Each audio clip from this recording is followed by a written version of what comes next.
জাতীয় ঐকমত্য কমিশনের পক্ষ থেকে এখানে উপস্থিত সাংবাদিক বন্ধুদেরকে আমি শুভেচ্ছা জানাই, স্বাগতম জানাই। কিছুক্ষণ আগে জাতীয় ঐকমত্য কমিশনের পক্ষ থেকে জুলাই জাতীয় সনদ 2025 বাস্তবায়নের ব্যাপারে অন্তর্বর্তীকালীন সরকারের কাছে কমিশন সুপারিশ পেশ করেছে।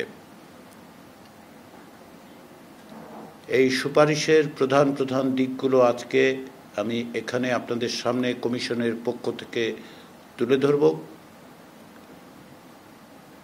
পরবর্তী সময়ে আজকে যতটা দ্রুততার সঙ্গে সম্ভব আমরা আপনাদের সঙ্গে এবং সকল রাজনৈতিক দল যারা এই প্রক্রিয়ার সঙ্গে যুক্ত ছিলেন তাদেরকে আমরা অবহিত করব। আপনারা জানেন যে গত বছর অর্থাৎ 2024 সালের জুলাই আগস্ট মাসে এক অভাবনীয় অভূতপূর্ব গণ অভ্যুত্থানের মধ্য দিয়ে বাংলাদেশের এক নতুন যাত্রার সূচনা হয়েছে। দীর্ঘদিন ধরে যে রাষ্ট্র কাঠামো ফ্যাসিবাদী শাসন তৈরি করেছিল, তারও আগে গণতন্ত্র চর্চার ক্ষেত্রে বারবার যে হোঁচট খাওয়ার অভিজ্ঞতা, সেগুলোকে মোকাবেলা করেই, সেগুলোকে বিবেচনায় রেখেই যেন রাষ্ট্র সংস্কারের এবং অন্যান্য রাষ্ট্রীয় প্রতিষ্ঠানগুলো সংস্কারের ব্যবস্থা গ্রহণ করা হয়, সুপারিশ করা হয়, তার জন্য 2024 সালের অক্টোবর মাসে প্রাথমিক পর্যায়ে অন্তর্বর্তী সরকার কর্তৃক 6টি কমিশন প্রতিষ্ঠিত হয়েছিল। এর মধ্যে ছিল সংবিধান সংস্কার কমিশন, নির্বাচন ব্যবস্থা সংস্কার কমিশন, পুলিশ ব্যবস্থা সংস্কার কমিশন, দুর্নীতি দমন কমিশন সংস্কার কমিশন এবং বিচার বিভাগ সংস্কার কমিশন। পাশাপাশি জনপ্রশাসন সংস্কার কমিশনও কাজ করেছে। এই 6টি সংস্কার কমিশনের সুপারিশগুলো ফেব্রুয়ারি মাসের মধ্যে সরকারের কাছে উপস্থাপন করার পরিপ্রেক্ষিতে অন্তর্বর্তী সরকারের প্রধান অধ্যাপক মোহাম্মদ ইউনূসের নেতৃত্বে জাতীয় ঐকমত্য কমিশন প্রতিষ্ঠিত হয় এবং 15ই ফেব্রুয়ারি থেকে জাতীয় ঐকমত্য কমিশন তার কাজ শুরু করে। জাতীয় ঐকমত্য কমিশনের কাজের প্রধান ক্ষেত্র ছিল সুস্পষ্ট সুনির্দিষ্টভাবে রাষ্ট্রীয় প্রতিষ্ঠানগুলোতে জবাবদিহিমূলক ব্যবস্থা প্রতিষ্ঠা, স্থায়ীভাবে গণতান্ত্রিকীকরণের পথরেখা নির্দেশ, ভবিষ্যতে ক্ষমতার এককেন্দ্রীকরণ রোধ করা এবং সঠিকভাবে যেন একটি জবাবদিহিমূলক রাষ্ট্র প্রতিষ্ঠা সম্ভব হয় তার জন্য সুপারিশ পেশ করা। 6টি কমিশনের পক্ষ থেকে দেয়া সুপারিশগুলোকে ভিত্তি করে জাতীয় ঐকমত্য কমিশন 166টি সুপারিশ রাজনৈতিক দলগুলোর কাছে প্রেরণ করে তাদের মতামত চায় এবং মার্চ মাস থেকে শুরু করে 2 মাস ধরে আলাদাভাবে রাজনৈতিক দলগুলোর সাথে আলোচনা করে। তার আগেই রাজনৈতিক দলের পক্ষ থেকে ওই 166টি সুপারিশের ব্যাপারে তাদের লিখিত মতামত আমাদের কাছে প্রেরণ করা হয়েছিল। পরবর্তী পর্যায়ে জুন মাস থেকে আমরা 30টি রাজনৈতিক দলের সঙ্গে একত্রে বসে কমপক্ষে 20টি মৌলিক সংস্কারের প্রশ্নে আলাপ আলোচনা। প্রাথমিক পর্যায়ে 64টি বিষয়ে ঐকমত্য এবং সিদ্ধান্ত হয়। তার পরবর্তী পর্যায়ে 20টির মতো বিষয় নিয়ে আমরা 2 মাস ধরে অব্যাহতভাবে আলোচনা করেছি এবং অনেক বিষয়ে ঐকমত্য ক্ষেত্রে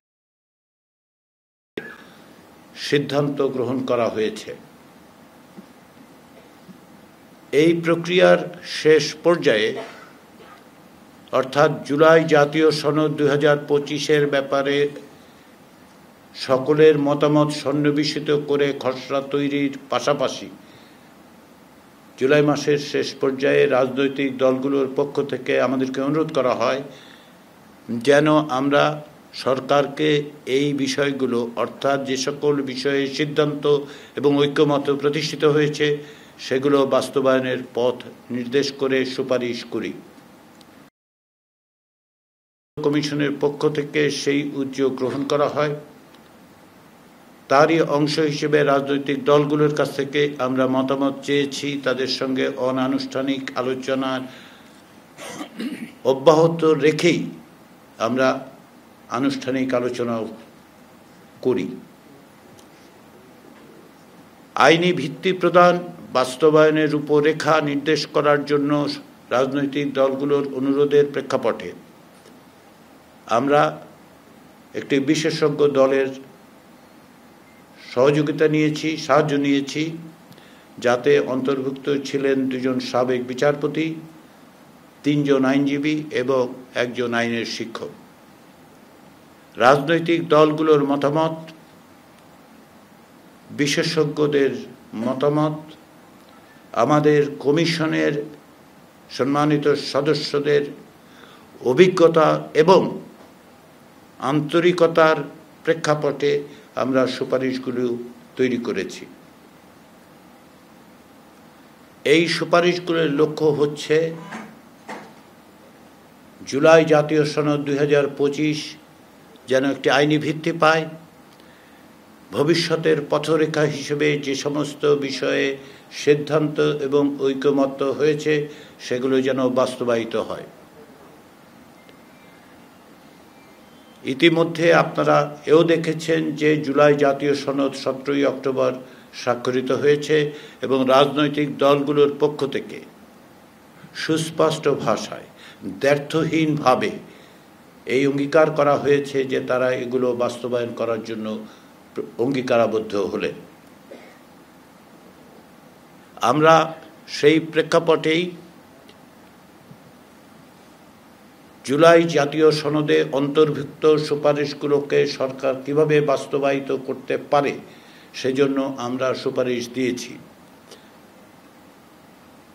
আমাদের সুপারিশের প্রধানত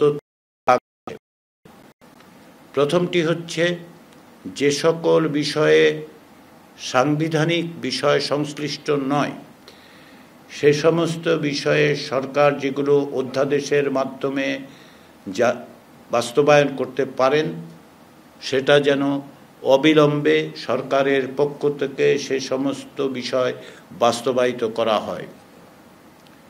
দ্বিতীয় বিষয়টি হচ্ছে এর মধ্যে সুপারিশের অনেক কিছুই আছে যেগুলো সরকারি নির্দেশ এমনকি অফিস অর্ডার দিয়েও বাস্তবায়ন করা সম্ভব, সেগুলো যেন সরকার দ্রুততার সঙ্গে বাস্তবায়ন করেন। এই দুটো বিষয়ে রাজনৈতিক দলগুলোর মধ্যে ঐকমত্য কমিশনের সঙ্গে অংশগ্রহণকারী রাজনৈতিক দলগুলোর মধ্যে কোনো রকম ভিন্ন মত নেই এবং এটা আলোচনার মধ্য দিয়ে যখনই ঐকমত্য প্রতিষ্ঠিত হয়েছে আমরা সেটা সরকারকে অবহিত করেছি। পাশাপাশি আজকে আমাদের পক্ষ থেকে যে সুনির্দিষ্ট সুপারিশ দেওয়া হয়েছে সেখানে আমরা এগুলো চিহ্নিত করে দিয়েছি কোনগুলো অধ্যাদেশের মাধ্যমে কোনগুলো অফিস অর্ডারের মাধ্যমে করা যাবে। রাজনৈতিক দলগুলোর সাথে আলোচনার ক্ষেত্রে আমরা লক্ষ্য করেছি যে সাংবিধানিক বিষয়গুলোতে অনেক বিষয়ে ঐকমত্য আছে, কিছু বিষয়ে ভিন্ন মত আছে। এই সংবিধান সংশ্লিষ্ট বিষয়গুলোকে বাস্তবায়নের একটি আইনি ভিত্তি প্রদান এবং বাস্তবায়নের পথ নির্দেশ করার জন্য আমরা আমাদের তৃতীয় সুপারিশে কিভাবে এগুলোকে বাস্তবায়নের পথে অগ্রসর হওয়া যায় তার সুপারিশ করেছি। সংবিধান সংশ্লিষ্ট 48টি বিষয়ের ব্যাপারে আমরা সরকারকে পরামর্শ দিয়ে বলেছি দুটো বিকল্প সরকারের হাতে আছে। এর দুটো বিকল্পেরই কিছু কিছু জিনিস এক, কিন্তু সামান্য ভিন্নতাও আছে। আমাদের প্রস্তাবগুলো হচ্ছে, সুপারিশগুলো হচ্ছে এই রকম। আমরা সরকারকে অনুরোধ করেছি, পরামর্শ দিয়েছি যে সরকার যেন অবিলম্বে একটি আদেশ জারি করেন। এই আদেশের বিষয় হবে জুলাই জাতীয় সনদ 2025 সংবিধান সংস্কার বিষয়। সরকারের এই আদেশে অধীনে গণভোটের আয়োজন করবেন। এই গণভোটের জনগণের কাছে আমরা সুপারিশ করেছি সরকার একটি প্রশ্ন উত্থাপন করেন, সেটি হচ্ছে এই যে আদেশ এবং আদেশের তফসিলভুক্ত 48টি সংবিধান, সেগুলো বাস্তবায়নের ব্যাপারে জনগণের সম্মতি আছে কিনা।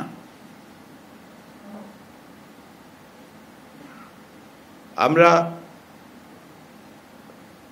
যে সুপারিশ করেছি তাতে বলা হয়েছে যে ত্রয়োদশ জাতীয় সংসদ একই সঙ্গে সংবিধান সংস্কার পরিষদ এবং জাতীয় সংসদ হিসাবে কার্যকর থাকবে।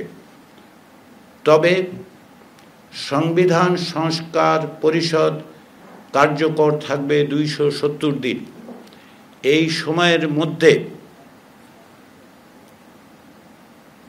সংবিধান সংস্কার পরিষদের সদস্যরা জুলাই জাতীয় সনদে বর্ণিত এবং গণভোটে যদি সকলের জনগণের সম্মতি পাওয়া যায় সেই বিষয়গুলো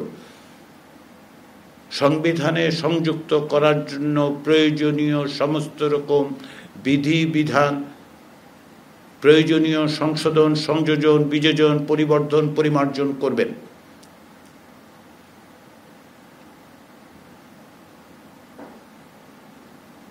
এরপরে যেটা আমরা বলেছি সেটি হচ্ছে একটি অন্যতম বিষয় হচ্ছে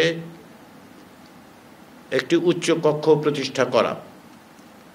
সংবিধান সংস্কার কমিশন এবং জাতীয় ঐকমত্য কমিশন এবং নির্বাচন ব্যবস্থা সংস্কার কমিশনের পক্ষ থেকে সুস্পষ্ট সুপারিশ ছিল ভোটের সংখ্যানুপাতে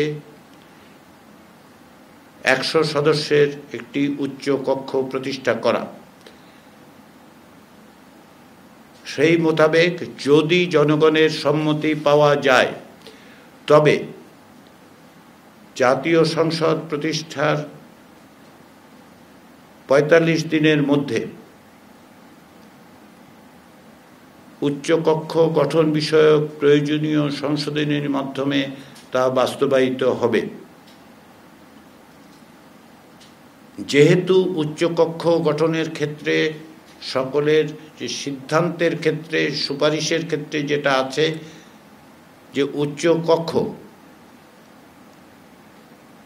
গঠনের আগেই অর্থাৎ নির্বাচনের সময়ই সম্ভাব্য সদস্যদের পূর্ণাঙ্গ তালিকা প্রকাশ করা, এবং এক্ষেত্রে যেহেতু জাতীয় সংসদ নির্বাচনের আগে সেই তালিকা প্রকাশ করা সম্ভব হবে না, সেই বিবেচনার থেকে কমিশনের সুপারিশ হচ্ছে এই যে প্রথমবারের মতো যে উচ্চকক্ষ গঠিত হবে সেই উচ্চকক্ষের আগের থেকে তালিকা প্রকাশ করার যে বিধান আছে সেটা ওয়েভ করা হবে, সেটা কার্যকর হবে না।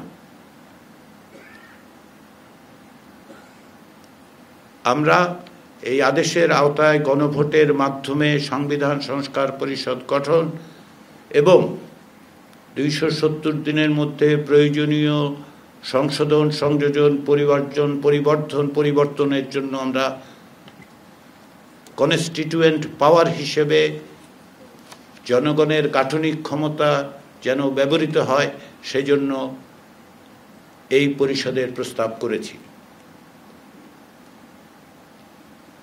আমরা আশা করি যে এই প্রক্রিয়ার মধ্য দিয়ে তা অর্জন করা যাবে। বিজলি কেবলস যে কোনো স্থাপনার বৈদ্যুতিক সংযোগকে রাখে নিরাপদ, কারণ এর স্কিন কোটেড ইনসুলেশন সম্পূর্ণ ফায়ার রিটার্ডেন্ট আর সেলফ এক্সটিংগুইশিং। তাই বিজলি কেবলস নিজেই নিজেকে নেভায়। বিজলি কেবল, নিরাপদ আজীবন।